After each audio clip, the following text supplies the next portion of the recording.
Friends, welcome to our channel. இன்றைக்கி நம்ம சேனலில் பூரி மசால் எப்படி பண்ணுறதுன்னு பார்க்கலாம். இதுக்கு என்னென்ன பொருள் வேணும்னு பார்க்கலாம் வாங்க. ஆல்ரெடி நான் உருளைக்கிழங்கு இங்கே வேக வச்சு எடுத்து வச்சுருக்கேன். வெங்காயம் நீட்ட வாக்கில் அரிஞ்சு வச்சுருக்கேன். தாளிக்க எண்ணெய், 1 ஸ்பூன் கடுகு, 1 ஸ்பூன் கடலைப்பருப்பு, பச்சை மிளகாய், பூண்டு, கருவேப்பிலை, உப்பு, மஞ்சத்தூள், பொட்டுக்கடலையை பொடி பண்ணி வச்சுருக்கேன். சரி, இப்போ எப்படி செய்யுதுன்னு பார்க்கலாம் வாங்க. இங்கே ஒரு பேனில் தேவையான அளவுக்கு நம்ம எண்ணெய் சேர்த்துக்கலாம்.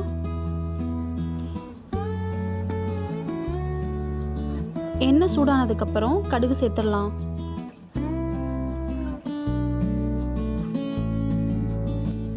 இப்போ கடுகு பொரிஞ்சிருச்சு.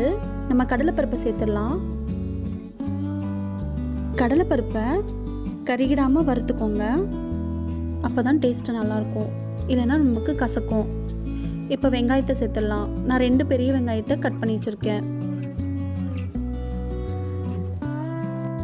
வெங்காயம் ஓரளவுக்கு வதங்கினதும் பச்சை மிளகாய், பூண்டு, கருவேப்பிலையை சேர்த்துடலாம்.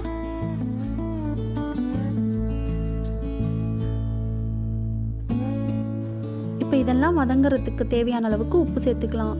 நான் ஆல்ரெடி உருளைக்கிழங்குல உப்பு சேர்த்து தான் வேக வச்சுருக்கேன். அதனால் இப்போ நான் கொஞ்சமாக ஆட் பண்ணிக்கிறேன். நீங்களும் பார்த்து ஆட் பண்ணிக்கோங்க. உப்பு சேர்த்துட்டு வெங்காயத்தை நல்லா வதக்கிடுங்க. சிம்மில் வச்சு வதக்கிக்கோங்க, இல்லைன்னா வெங்காயம் கருகிரும். இப்போ இந்த அளவுக்கு வதங்கினதும் நம்ம இதில் மஞ்சத்தூள் சேர்த்துடலாம்.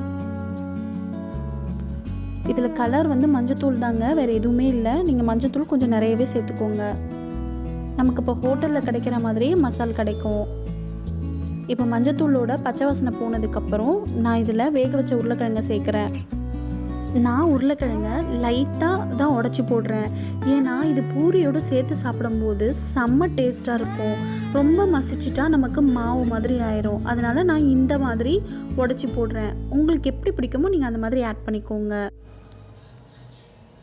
இப்போ பாருங்கள், அந்த உருளைக்கிழங்கோடு சேர்த்து வெங்காயம், பச்சை மிளகாய் எல்லாம் நமக்கு நல்லா கோட் ஆயிடுச்சு. இந்த ஸ்டேஜில் தேவையான அளவுக்கு தண்ணி சேர்த்துக்கோங்க.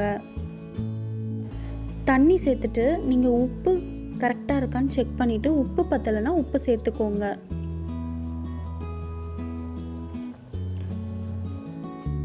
இப்போ இதை நம்ம மூடி வச்சு கொஞ்சம் நேரம் கொதிக்க விட்டுறலாம். தண்ணி ஓரளவுக்கு சுண்டி வரட்டும்.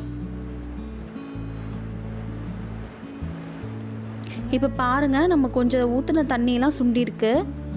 இதில் பொட்டுக்கடலையை நான் தண்ணியில் கரைச்சி வச்சுருக்கேன், அதை சேர்த்துக்கிறேன். கடலை மாவையும் நீங்கள் இதில் சேர்க்கலாம். என்கிட்ட இன்றைக்கி கடலை மாவு இல்லை, அதனால நான் பொட்டுக்கடலையை சேர்க்குறேன்.